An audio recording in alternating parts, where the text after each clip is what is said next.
If you ask someone what the greatest achievement of the Roman Empire was, what do you think they'd say? Oh, a guard with the Colosseum, right? Or maybe the aqueducts. Exactly, those massive structures. But the secret to Roman success wasn't a building. It was a huge, layered, paved network that covered the entire known world. We are talking about the ultimate infrastructure project, Ah. the ancient Roman roads. And the scale is just, Oh. it's hard to even imagine. It is. We're talking over 50,000 miles of paved roads. To give you some perspective, that's a network that stretched from the top of Britain all the way across Europe, down into North Africa, and way out into the Middle East. It's staggering. And this wasn't just a path to the next town. This was the empire's central nervous system. It was their internet, their supply chain, and their main tool of control all in one. Right. And what's so fascinating for historians and engineers is how long they've lasted. These roads weren't just built to be used, they were engineered to last for centuries. And thousands of years later, people are still using parts of them. They are. So that's our mission today. How did they build these roads to survive for millennia without any modern machines? And why were they so absolutely essential to Roman power? Okay, let's unpack this. Well, you have to start with the why, the political reason. Rome wasn't just a country, it was this sprawling multinational empire. Always expanding, always needing to be controlled from the center. Exactly. The distance from Rome to a general in, say, Gaul or a governor in Egypt was just immense. The central government had to send orders, collect taxes, and move armies. Quickly and reliably. Yes, no matter the weather. If the roads failed, communication failed. If that happened, the whole empire could just splinter. And then there's the money side of it, the economics. Oh, absolutely crucial. These roads were the arteries. Merchants needed them every single day to move huge amounts of goods like grain, wine, and olive oil. To feed the cities. Right. If that stuff couldn't move safely and predictably, a city like Rome would literally starve. Wow. And you also mentioned they were a tool of culture. How so? Well, everywhere the Romans built a road, the Latin language, Roman law, and Roman customs followed right behind the paving stones. Yeah. It was a way to physically connect all these different cultures and make them feel Roman. Okay, but building 50,000 miles of road, that's a massive undertaking. The labor alone. Who was doing all this work? That's a great question. It wasn't civilian contractors. Most of the time, it was the Roman soldiers themselves. The legions. Yep. When they weren't fighting, they were building, which, served two purposes. It kept a huge army busy and disciplined, and it meant you had this organized labor force ready to go at a moment's notice. And they had help, I assume. Oh, for sure. They used slaves and local workers for a lot of the heavy digging and hauling. What about materials? I mean, you can't just ship tons of special rock across the empire. That would be insanely expensive. No, and they were brilliant logisticians. They Yeah. just used what was nearby. Mm-hmm. Engineers were trained to find and use whatever durable material was closest to the construction site. Hard rock, sand, clay, brick, whatever worked. And didn't they have a kind of secret weapon? Yes. Something like concrete? They did, a rudimentary form of it. They would burn limestone to create a mortar, mix it with water and sand or gravel, and use that to bind the smaller stones together. And that made all the difference. It was a game changer. That binding agent allowed them to create a solid, load-bearing core.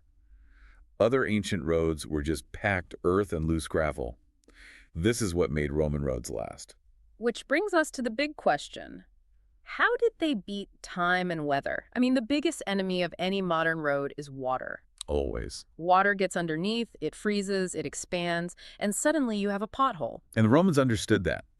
Their entire design philosophy was based on one single principle: keeping the road dry. So how'd they do it? It all started with digging a deep trench, sometimes several feet down, to get past all the soft topsoil to the firm, stable ground underneath. So they weren't building on the ground, they're building into it. Exactly. And the whole structure was built higher than the surrounding land. The surface itself was also deliberately curved. I can't. A camber, yeah. That slight curve sloping down to the edges was non-negotiable. It meant every single drop of rain was immediately channeled off the surface and away from the road. And the road itself was incredibly thick, right? Built in layers? It was, often several feet thick, stacked in 4 very specific layers. You could think of it like a piece of high-tech lasagna. Huh. I like that. Okay, so walk me through the lasagna. What's the bottom layer? The bottom layer, right on the foam ground, was the stadament. This is just large, fist-sized stones packed tightly together. It's the skeleton spreading the weight out. Got it. Layer 2. Layer 2 was the rudis. That word basically means debris. It was smaller, broken bits of rock, sometimes even bits of old pottery used to fill in the gaps in the foundation. Okay, so it's getting finer as you go up. Right. And the third layer is the real game changer. It's called the nucleus, The hardcore. the hard core. This is where they use that primitive concrete we talked about, a mix of gravel and hot lime mortar. When that stuff hardened, it created a solid, waterproof slab. It's what gave the road its real strength and prevented it from shifting around. And in the top layer, the part you actually walk on? Finally, you have the pavementum. Big, flat, tightly fitted paving stones made of super hard rock, like basalt or flint. They were laid so precisely that almost no water could get through the cracks. But the engineering didn't stop there. What about all that water running off the curved surface? Great point. They dug deep drainage ditches along both sides of every single major road to catch that runoff and carry it far away from the foundation. And I read that sometimes they even used underground pipes. In really swampy areas, yes, they'd install clay pipes underground to make absolutely sure water was directed away. They thought of everything. So one last detail. The curbs on the side, were those just for looks? Not at all. Yeah. Those stone curbs were functional. They were there to lock the paving stones in place and stop them from spreading sideways over time. The whole thing was an integrated system. It's just a level of systems thinking that feels so modern. Applied 2,000 years ago. It's incredible. Okay, so they had the design, but building 50,000 miles of it dead straight, that seems impossible without GPS. How did they get that precision? They were masters of simple but really effective surveying tools. Like what? Well, one of the main ones was called the groma. Imagine a wooden cross on a pole with weighted strings or plumb bobs hanging from each end. Okay. The surveyor would look along the strings to line up the road perfectly straight with poles they'd set up in the distance. By keeping those strings aligned, they could create a dead straight line for miles. And what about hills? How do they keep it level? For that, they had a tool called the corebates. It was basically a long 10-foot straight edge with a little groove filled with water in the middle, like a giant carpenter's level. It let them measure the slope of the land precisely. And why was being straight so important? Was it just for looks? Not at all. It was pure logistics. The fastest way between 2 points is a straight line. It meant soldiers and messengers could travel much, much faster. Which brings up another point. They didn't really go around things, did they? No. What's fascinating here is that Roman engineers saw nature as an obstacle to be conquered. If a river or a mountain was in the way, they went through it. And their bridges are legendary. Masterpieces. They perfected the arch, which is just an incredibly strong shape for distributing weight. Some of those bridges are still standing today. And still strong enough for modern cars in some places, which is just mind-blowing. It is. And if it was a mountain, they'd just tunnel right through it with hammers and chisels. For valleys, they'd build these massive ramps of earth to keep the road level. The goal was always to maintain that speed. That speed advantage connects directly to their military power, right? The army built the roads, and they were the main users. Absolutely. On those paved surfaces, a Roman legion could march 18 to 20 miles in a single day. That is an insane speed for the ancient world. It gave them a huge strategic advantage. A massive one.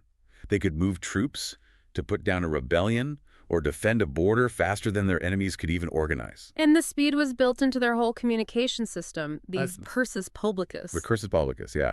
The Imperial Postal Service. It was basically the government's private high-speed network for official messages only. How did it work? They built small relay stations every 10 to 12 miles. A messenger would ride a horse full out to the station, jump on a fresh horse, and keep going. So the message kept moving at top speed. Exactly. Using the system, news or an order could travel over 150 miles in a single day. It gave the emperor an unmatched ability to project power and get real-time intelligence. But not just anyone could use this. Oh, this was a VIP service. You needed a special government pass, a diploma, to use the fast horses. If you were just a regular person, you traveled the old, slow way. And how did they navigate this huge network? Were there road signs? There were. They used milestones. These were big stone pillars, about 5 feet tall, placed every Roman mile. Which is a little shorter than our mile today. Just a bit, yeah. About 0.92 of a modern mile. And these stones weren't just markers. They were carved with data. The distance to the next city, the distance back to Rome, and usually the name of the emperor who sponsored the road. Like ancient highway signs. Pretty much. They were essential for military planners and the postal service to calculate travel times. So if we connect this to the bigger picture, the roads obviously did more than just move soldiers and mail. They must have changed everything. They absolutely did. They transformed the economy. New towns and businesses popped up all along these busy routes. Inns, taverns, blacksmiths. Entire service economies were created by the traffic. And it connected everyone. It did. A farmer in a remote part of Spain could now sell his olive oil in a big city market hundreds of miles away. It brought wealth to poorer regions and tied them into one huge Roman economy. Plus, it must have been safer to travel. Much safer. Roman soldiers patrolled the main routes, which cut down on bandits and made trade much more predictable and secure. The legacy is just astounding. You can look at a map of Europe today, and so many of our modern highways follow the exact same routes the Romans laid out 2,000 years ago. They got it right the first time. And we're still studying their engineering. Scientists are still analyzing Roman concrete, trying to figure out why it's so durable. The whole idea of a national highway system that started with Rome. And we still use the same basic principles they perfected. A strong, layered foundation, and most importantly, good drainage. It's the foundation of modern civil engineering. So in the end, Roman roads weren't just paths. They were a complex, multi-layered system that enabled the empire's power, its speed, and its influence. That incredible engineering is why their work has literally survived for millennia. And it really leaves you with a thought, doesn't it?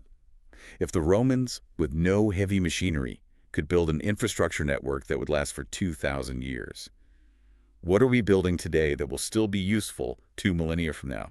Something to think about. See you next time.